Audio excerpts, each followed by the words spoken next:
Nagkaroon ng biglang nanay si...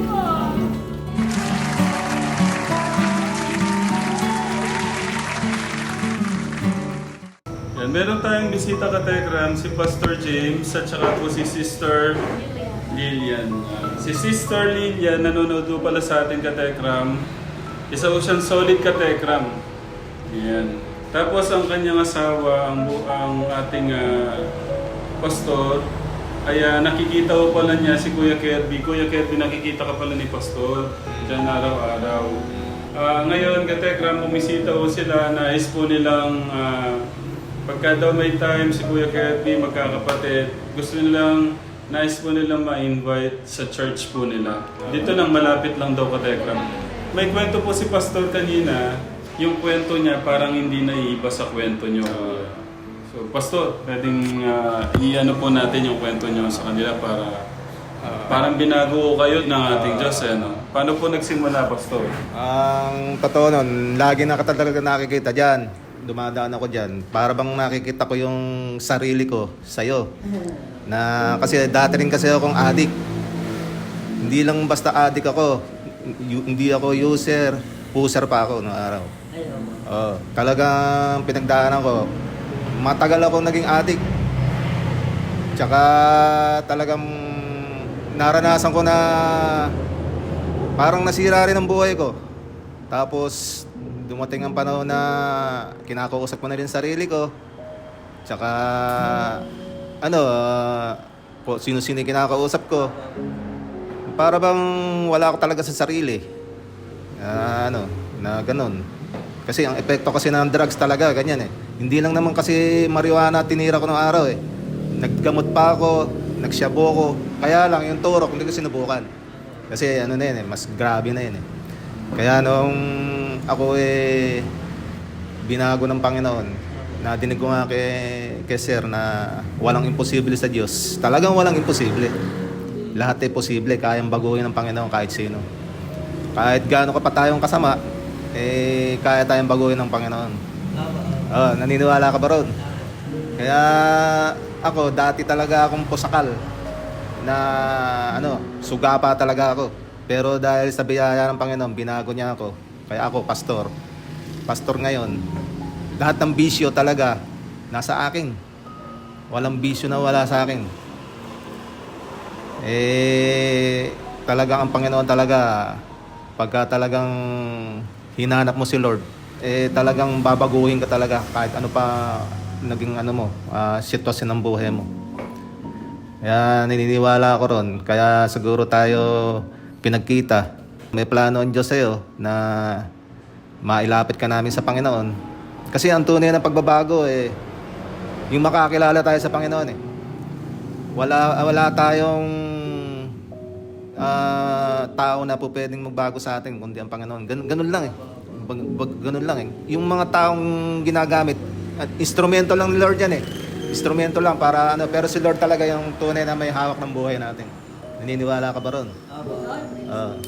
Kaya kung yung mamarapatin, nais namin na ikaw bisitahin dito kahit wala si Sir. Kung gusto mo lang sa kanyang magkakapatid para magbahagi o mag-share ng salita ng Diyos sa inyo, hindi naman masama, di ba? Alam naman masama daw kung tayo mag-aaral tayo ng salita ng Diyos. Alam niyo ba yon sa kulungan? Sa kulungan, lahat ng tao diyan kaya nakukulong dahil saan? Sa kasalanan. Maraming masasamang tao diyan. Pero pagka nadinig nila ang salita ng Diyos, nagbabago sila. Kilala nga niya Si Brother Warren, kilala mo? Hindi ba nakulong yun? Nung pinuntahan ko sa kulungan yun, pinagtiyagaan ko, siniyaran ko. Paglabas niya, sabi sa akin, Pastor, pagagamit ko yung bahay namin para sa Bible study. Ngayon, dire-diretso na siya, nagbago ang buhay niya. At kaya, ang tunay na pagbabago talaga nasa Panginoon. At yun yung testimony ng buhay ko na yung pinagdaanan mo, pinagdaanan ko rin. Gusto ko malaman, Pastor, kung paano nagsimula yung po-share ka na nasa inyo na lahat ng mga bisyo, sabi nyo. yung kaguluhan sa buhay.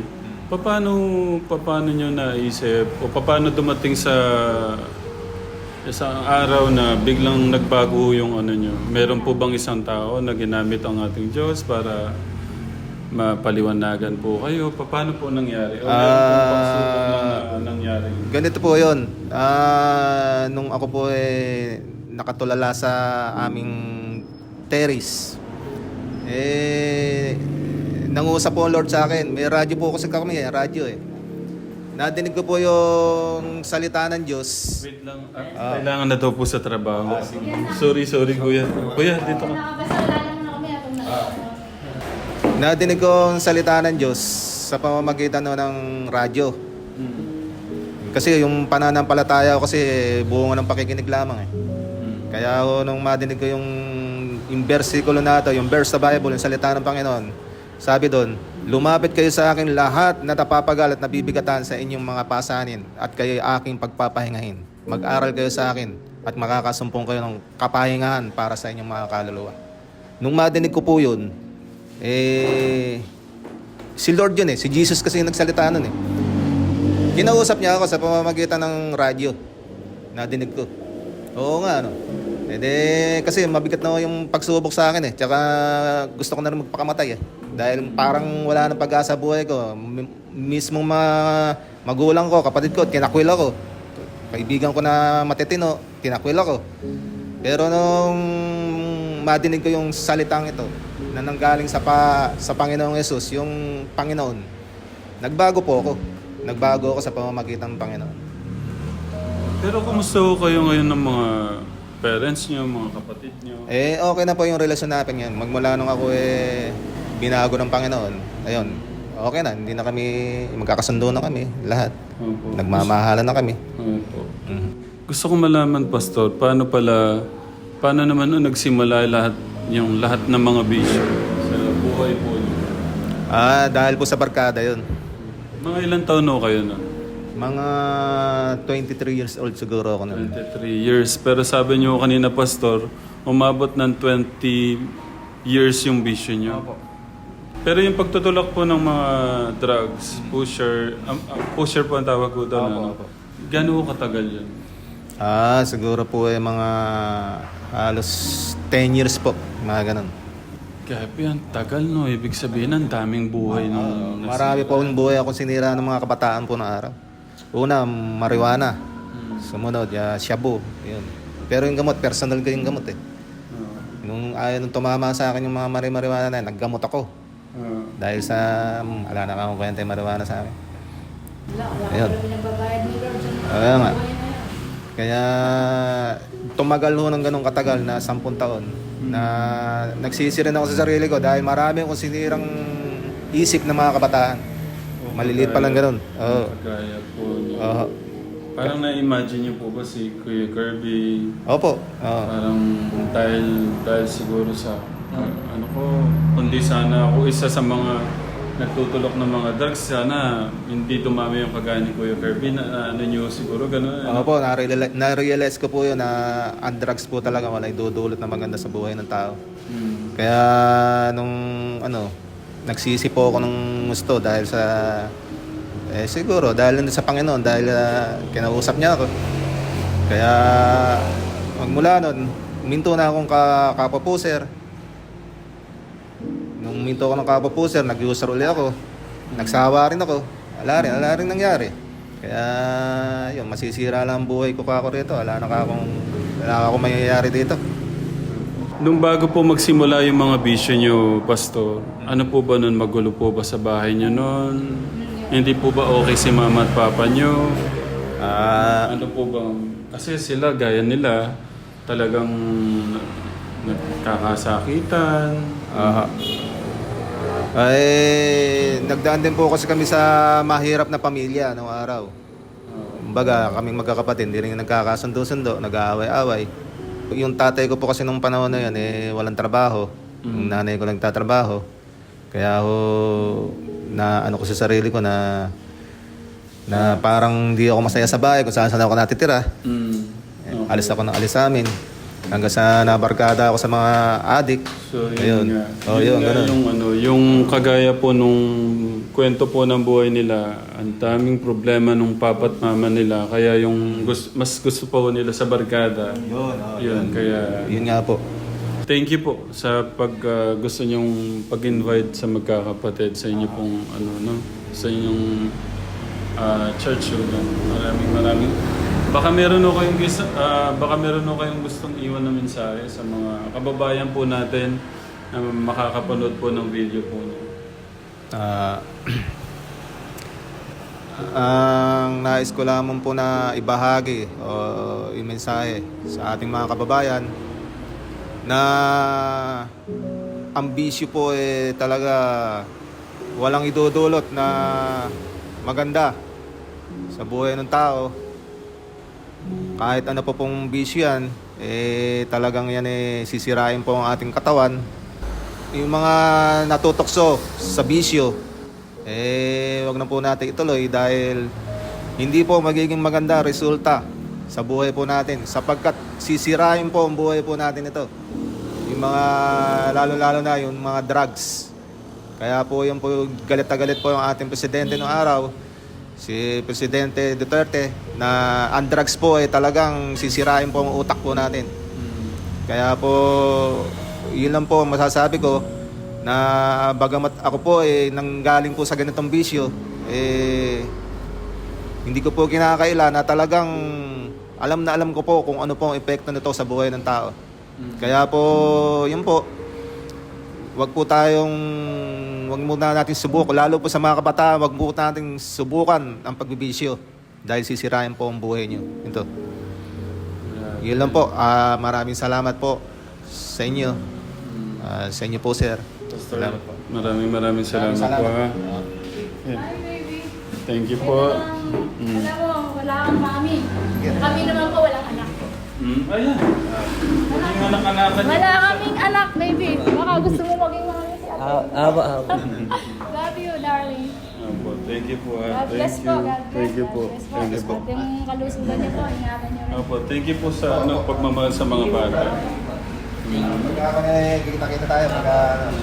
Kahit wala si Sir, Magkakaroon tayong apat. pag pumunta kami dito, kahit wala si Sir, Mahal ka ng Diyos. Mahal tayo ng Diyos. Mahal tayo lahat ng Mahal po tayo ng Diyos. Thank you po. Ingat po kayo. Opo. Ingat. at magkikita po ulit tayo. Opo. Bye. Opo. Hi, baby. I love you. Ayan mo, ay masalubong si Mami. Kiss mo, I love you. Nagkaroon ng biglang nanay si. Thank you po. Bumalik sila Sister Lilian ulit. Naisip namin na mas magiging masaya si Dad kapag masalubong si Mami. Thank you po. Ingat po kayo, Pastora. Opo. Ang sweet niya. Ang sweet ni mami mo. Nagkamami ka bigla. Anong pakiramdam nagkamami ka bigla? Ayos lang, masaya po. Masaya po. Ano po kasi naman? Araw-araw may pupunta na sa iyong mami.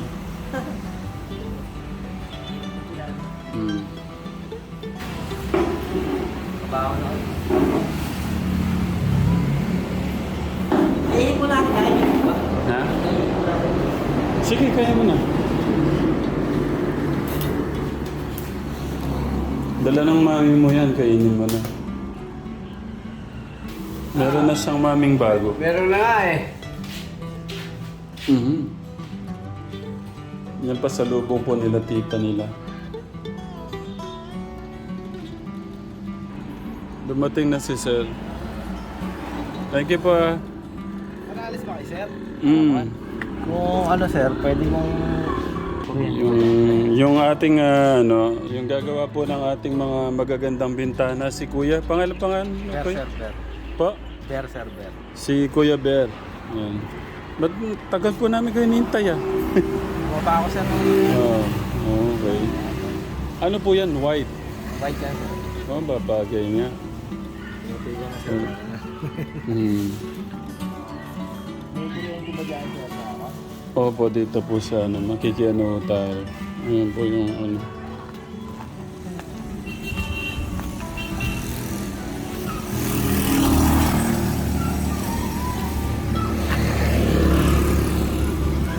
Hello po.